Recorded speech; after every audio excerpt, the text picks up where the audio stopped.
You've got an iPhone 6 Plus over there, and I note that it is perfectly straight. Wait, let's just Perfectly see. straight. You're gonna bend it? Yeah. Let's see if you can That bend is this one. such horseshit. Come on. You know, listen, what the fuck did you need to see? The video of the guy that's doing this, and if you could have seen his face, he probably would have been purple. The veins were coming out of his fingers, and the thing moves a little bit. Are you shitting me? I mean, when's the last time you took any other, this is an amazing supercomputer in your hand. The fuck are you putting it in your pants and sitting on it for? You know, I mean, seriously. I mean, give me you know what? Those 9 people that sat on their phones, first of all, they need jeans that fit them a little better, because if your jeans are cutting your phone, and what idiot, I mean, give me a break. Take your laptop, you know, do handstands on it, throw it against the wall. That's some bullshit. This thing doesn't fucking bend.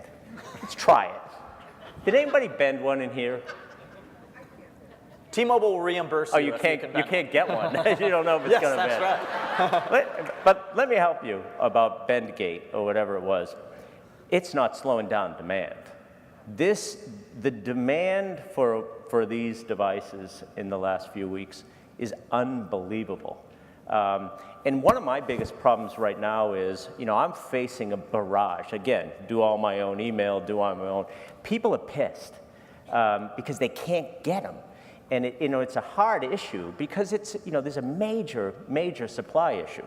I do want to tell you though, any of you folks, if they do appear, remember, there's nothing that would stop you from buying a Verizon, AT&T, or Sprint device at the Apple store and coming over and putting a T-Mobile SIM in it. So just a little inside advice. So it doesn't bend. It's really amazing device. So it was interesting because one of the raps on T-Mobile, particularly before you came aboard, was the fact that it did not carry the iPhone. And you've gone from that to actually having what appears from the outside to be a tighter relationship with Apple than any of the other carriers. You did the test drive, you know, the Cheat on Your Carrier initiative. You're doing they shouted out to you at the Wi-Fi calling, and I see you're tweeting as I'm asking this question. ADD. Mike, did you just hear that we've got a great relationship with Apple?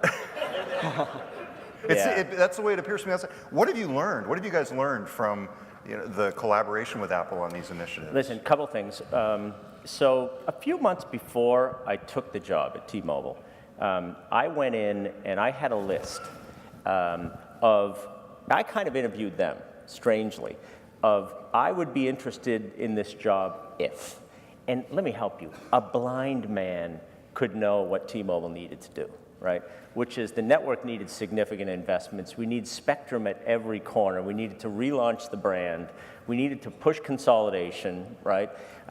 But first and foremost on my list back then was go get the iPhone. Crawl over if you need to. Slide into the building. Do not pass go. Don't collect $200. No iPhone. And not just because it was the iPhone. Store traffic was incomplete. People weren't going to go to a store unless it had the full portfolio of devices. Starting then, when we created the relationship with Apple and we were modernizing our network and we were doing BYOD, what I learned with Apple is that their quality focus is incredible and it's made us a better company.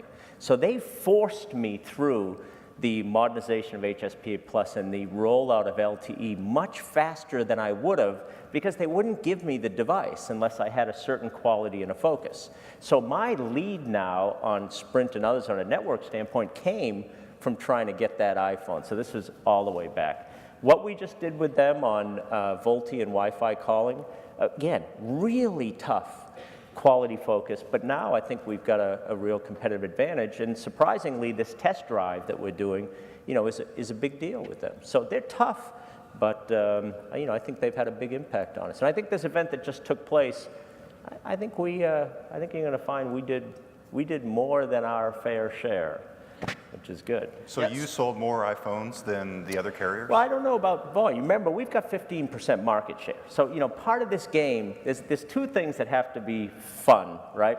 Is if we would have people have a debate with me, is your network really faster than Verizon's? And we can have a long debate and we'll get shit-faced and it'll be interesting.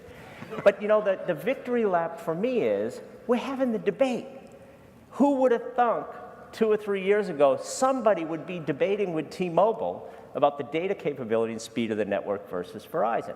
But we have 15 share points, which means as this game goes on, all we need to do is gain, X amount of share periodically. So when you get into the iPhone event, trust me, AT&T better have sold the most iPhones, right? I mean, because technically, every person on the planet had the iPhone from them eventually, and it sucked, and the speeds were slow.